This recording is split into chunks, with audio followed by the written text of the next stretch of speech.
I need to pull the bathroom addition away from the trailer a couple of 3 inches, a couple inches, so I can get the Tyvek's correct and some flashing correct and a guide to put the bathroom back where it goes. And to do that, if I just loosen the bolts where it's bolted and screw down on the jacks, it would probably lean out. But if the jacks were to tumble over, they're kind of, they're not secure side to side, and it were to fall, I'm pretty sure it would bend the trailer frame badly. So I'm gonna add some supports to keep it from falling, and these will probably be the supports I use to install it when we get to where we're gonna go, whenever we get there. Okay, for like an hour ago, this was a remnants of a fuel tank, and I have cut some 4-inch rips out of it, and we're going to use these to make a slideway for reinstalling the bathroom addition, so that when I crank it up, it's not wood on wood, it'll be wood on aluminum. So we got the bathroom loose from the trailer.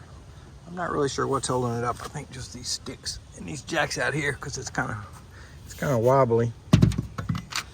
So I think these jacks and those jacks are holding it up, and it is it moves around. So I got my first piece of aluminum slid, so it's going to be between the bathroom wall and the trailer wall, and the purpose of this is so that when we're jacking this thing up and everything's finished and the metal's on it and all that, it'll have a nice smooth surface to slide on, whether we're using the come-alongs or floor jacks or bottle jacks. This will be a guide, and I'm gonna put an angle iron right here to make sure it goes up straight. So I'm gonna slide the aluminum in now, get it screwed, then we're gonna tighten it back up to where it was an hour ago, and I'm gonna put some sort of guides on it. But this is going pretty good. Okay, the aluminum runner is screwed all the way to the top on both sides. Both sides. So I'm gonna go up top and fix the sheeting or the plastic a little bit, and then I gotta jack it back up and see if I can't get those get it back where it was. This is me acting like Sisyphus, trying to pretend that gravity doesn't exist, trying to hold 3 things with 2 hands. Story of my life, but we got it, and we got the angle screwed into place. Just had to chew on my tongue a little bit to make it work. So the galvanized angle is already drilled, but where the screws pass through that aluminum plate, I had to drill the aluminum plate, and that's what I'm drilling right here.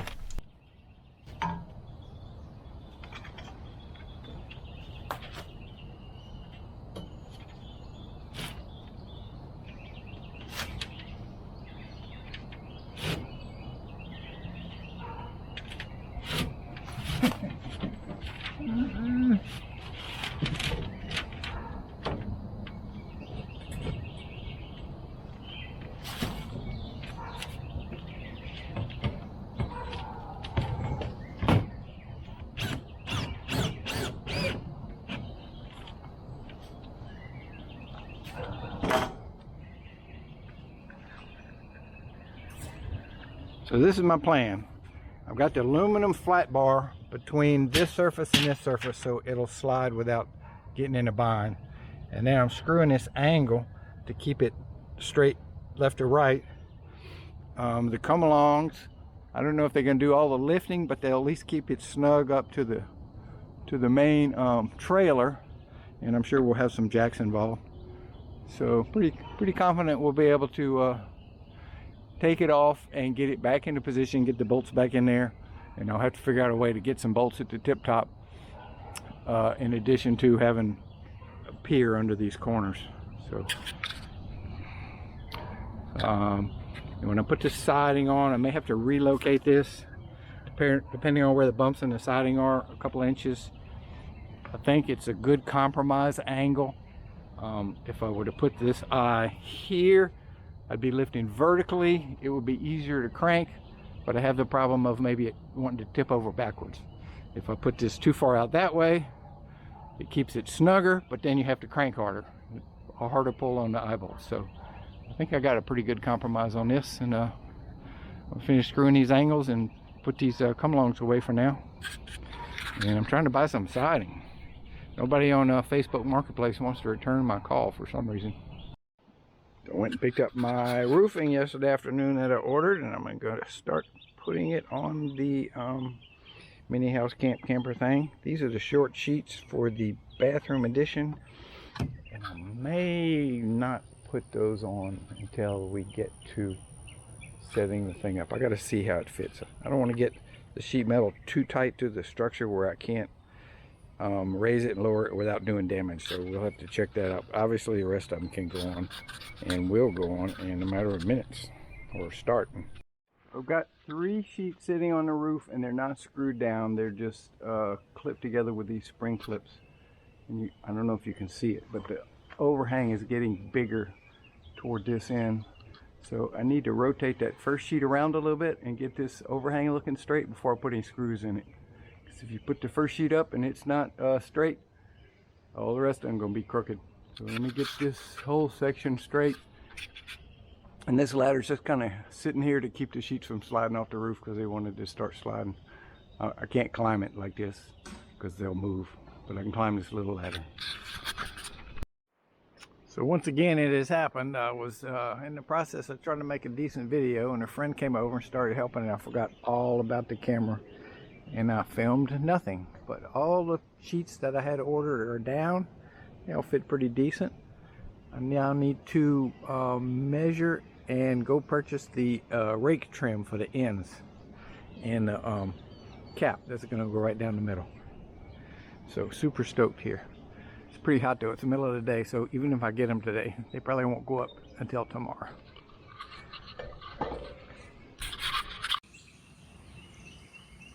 I'm going to do a little redo here. This wall runner flashing from Home Depot is the same type of flashing that I've flashed dozens of houses we framed.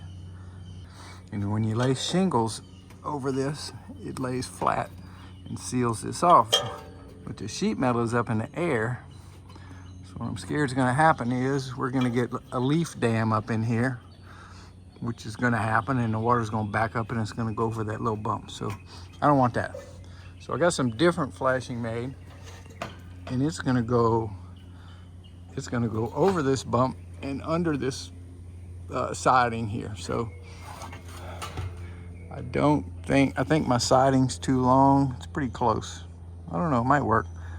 I have to trim some of the siding back to get it up under there, and I can leave the wall runner flashing. It's not going to hurt anything. But I don't want to trust this not getting clogged up with leaves to keep the water out, because it's definitely going to get clogged up with leaves. Okay, I've replaced the well, I didn't replace the flashing. I just added another flashing on top on this little rake, and I'm 100% happy. And plus, I got to cover up that terrible looking corner I had. And I've got one up here, and I'm getting ready to put the second one.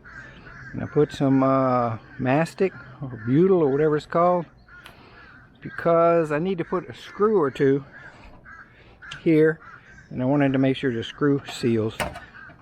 But the shape is just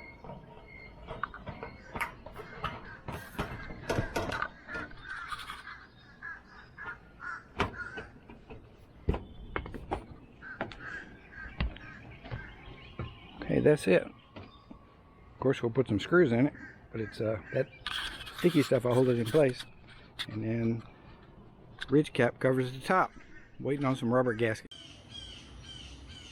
This is where the bathroom hits the main part of the structure, and I use that same wall runner flashing that I wasn't happy with in the front, and I'm not going to be happy with it here. It's going to be the same problem. It's going to clog up with leaves and then probably leak. So I'm going to change it, and that's going to do another benefit. So right now, with this type of flashing, the roofing goes on top of the flashing. So when I go to lower or raise the bathroom from the structure, I'm going to have a conflict.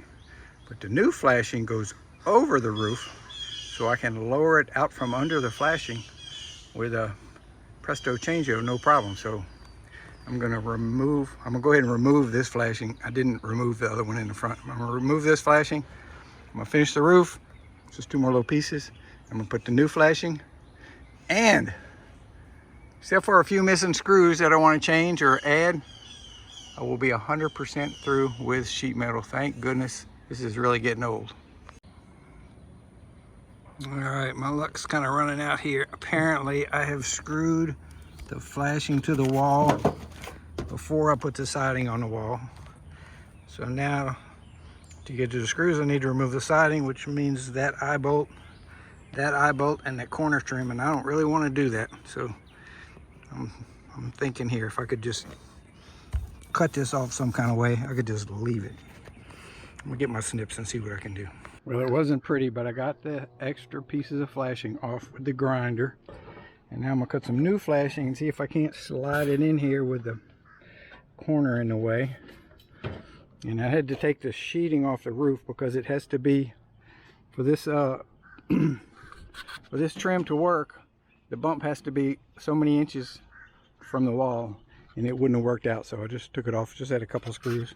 We'll start from this wall and go out. So let me cut some trim, see if we can't fish it in here. Ain't gonna be easy. Pretty amazing. The flashing slid right up under there where it was supposed to. It didn't get hung up on a screw head or the white paper or anything. It just went where it was supposed to go. And the sheet popped right under the flashing. And it's begging me to put some screws in it. I'm gonna oblige right now.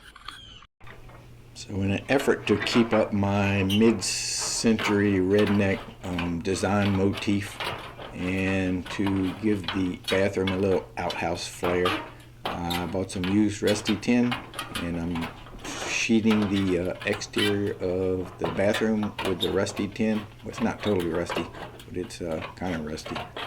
And I wish I would have had some rusty trim to go with it, but apparently they didn't do that back then. They just wrapped sheet metal around the corners, so I had to use new trim. I'm getting this out of the bathroom ready for siding. I got a ledger to hold up the sheets on the bottom, and it's easy because the skids that I have temporarily bolted into place are parallel with the floor. So therefore just had to get the right measurement, rip a board, and it just sits here. So that's a done deal. The plastic window has built-in trim on 3 sides, but I got to put a drip cap on the top. So I'm going to screw this on there, and then I'm going to cut a sheet 89 inches and then bring it over here and mark it. I have to cut it around the window. So what I've found works better for me is to put the sheet up and mark the cutout in place. This is because sheets are hard to measure from. They're kind of squishy, they're flexible. They don't always fit up in the corner like they're supposed to or like you think they're going to. So I stand the sheet up, I mark the top and the bottom of the window cutout, which you could really do that with a tape measure without the sheet in place because it's always going to sit on the board at the bottom. And then I put a little Sharpie mark on the window itself where the edge of the sheet is. And then remove the sheet and then measure back how far the cutout needs to be to fit in the edge of the window. And then I measure back on the sheet and mark it. And so far that's worked for me. And maybe I'll never do this again, maybe. So anyway. And the same routine on cutting the older sheets as the new ones. The cross cuts I do with the snips, and the parallel cuts I do with the, I've been using the power shears. And then I go back with the snips and kind of trim the corners out because the power shears, you can't really start in the corner. You got to start away a little bit and kind of gradually get back on the line.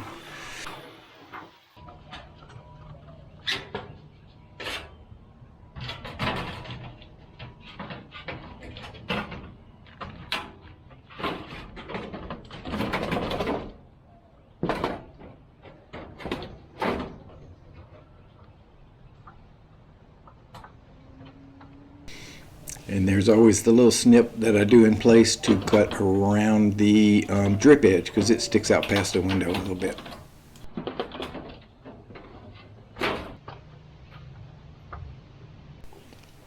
And With the old sheets, the screw pattern is the same as whatever the last guy did, because I try to put a screw in all the holes, and they're not totally uniform, but the screws don't show so much like they do in the new shiny tin. So really, when you back off, you really don't see the screws. And they were somewhat uniform, but not totally. So I just, everywhere I saw a hole, I put a screw, and it seems to be enough. And I put a couple extra screws on the bottom, just to make sure the wind wouldn't make the bottom flap. So the way the window was laid out on this wall and the back wall, the second sheet, I just cut it off to the bottom of the window and the top of the window, made it two separate little pieces, and then the last sheet on the end will be a rip, and it'll overlap the middle sheet, so everything will be good as far as draining water, and it's a whole lot easier than cutting a notch around the window. So this is kind of a weird little detail. This is the lifting eye for the bathroom, and it needs a backing plate, but if I put it over the sheet metal, which you would kind of think it would go, it's just going to smash it to smithereens and make it look horrible. So I have it underneath the sheet metal, and hopefully I can drill a hole through the sheet metal, and this eye, with any luck, will fall right in that channel, and I'll get the strength from the backing plate, but I won't mangle up my collector's item siding. Now this really should be with next week's video on the bathroom, but this video was short and next week's going to be long, and it may be late too. So anyway, got this wood blocking here, and this is where the eye bolt's going to go. So put the siding up. I drilled a small hole from inside to outside, and then I located a hole, and now I'm drilling a 1/2-inch hole through the sheet metal to allow for the eye bolt. Now, there's already a 1/2-inch hole through the wood blocking. So then I put some pookie on an eye bolt, and I'm pushing it back in the hole. Now right under the sheet metal is the backing plate, so I can't crush this bolt through the wall. And that's a multi-tool I have in my hand. That's a beater, and it's also a third hand, so when I go inside and start turning on the nut, the eye bolt won't spin. So it's a multi-tool. I'm getting this clamped on here. That tube is pretty heavy, so hopefully it'll let the eye bolt hang straight. And then we'll go back inside, put on the plate washer and the nut, and tighten it pretty freaking tight. I could probably crush the wood. Well, maybe I can't with this plate washer because the load's distributed pretty well. But I put the nut on, tighten it up. I'm gonna have to cut these bolts off so they won't stick out through the wall, but we'll get to that when we get to that. And these are gonna be secure mounting locations for raising and lowering the bathroom, or an aid to that. It won't solve all my problems, but it's gonna make it a lot easier and a lot more controlled. So theoretically, these should have been shoulder eye bolts with a cast eye, because these are not really meant for side load, but we're not dealing with big loads here, and these are available at the bolt store, so this is what we're going to use.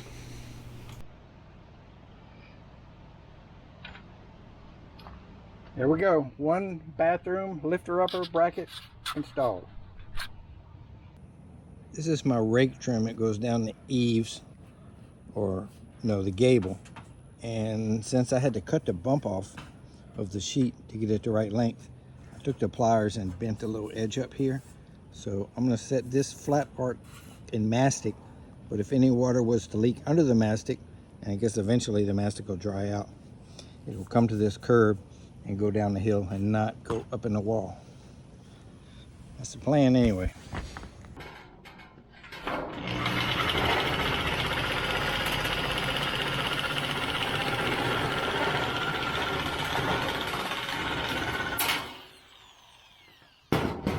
Last cut of the last sheet.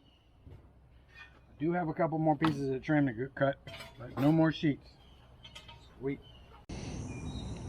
I am ready to put the ridge cap on. Final touches. I went ahead and put some of that pookie tape on the top of the eave trim, and I've got these little foam things glued down. First I put the First I put the cap up here and mark the edges with a Sharpie, and then I stuck these little things that are kind of self-sticky, and that will keep leaves from blowing up under this ridge. And I'm ready to set it and screw it down. Thank goodness. Well, boys and girls, except for a few random screws along the edges, the roof is a roof. It is finished, and I'm glad. This is probably my last tin roof, because it just never was comfortable up here. I think my impending antiquity is kicking in, but I got it done. Pretty happy with myself. Missing a few pieces of trim on the bathroom, but that's because I hadn't finished the gable yet. But that's easy compared to up here. So it's a good day.